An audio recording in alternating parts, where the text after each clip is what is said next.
Bonjour et bienvenue sur Anatomie avec Abdoulaye. Dans cette vidéo, je vous propose une leçon sur les rapports dorsaux ou postérieurs de la vessie. Les rapports dorsaux ou postérieurs de la vessie sont les rapports de la face postéro-inférieure ou de la base de la vessie. À travers deux représentations schématiques, nous allons étudier ces rapports. Ici, en face, nous avons une vue dorsale ou postérieure de la vessie et de la prostate.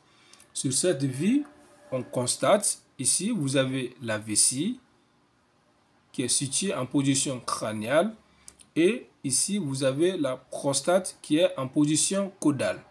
Sur cette vue dorsale de la vessie et de la prostate, on constate que les rapports de la face postéro-inférieure de la vessie se font avec le conduit déférent. Si vous voyez le conduit déférent, suivez bien la flèche qui va se dilater en ampoule déférentielle. Ça, c'est le premier rapport postérieur de la vessie. Le conduit déférent, ici, qui va se dilater en ampoule déférentielle. Le deuxième rapport postérieur de la vessie se fait avec les vésicules séminales.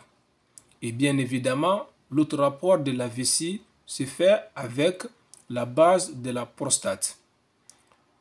Le troisième rapport de la vessie va se faire avec les urétères pelviens. Ici, vous avez l'urétère pelvien droit. Le conduit déférent et la vésicule séminale droit n'ont pas été représentés, car ce sont les mêmes structures, c'est-à-dire ce sont des structures qui sont symétriques. Le dernier rapport de la vessie, nous allons l'étudier sur la vie portant sur la coupe sagittale médiane du petit bassin chez l'homme. Sur cette vie, vous avez ici la vessie et dorsalement, vous avez le rectum. La base de la vessie qui est ici, ou la face postéro-inférieure, va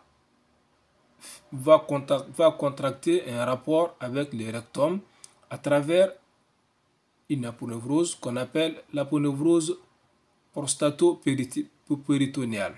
Vous voyez ici la réflexion du péritoine, ici le péritoine qui tapisse la face crâniale de la vessie, va descendre dorsalement pour tapisser la face, les deux tiers supérieurs de la vésicule séminale en formant un cul-de-sac qu'on appelle le cul-de-sac recto-séminal.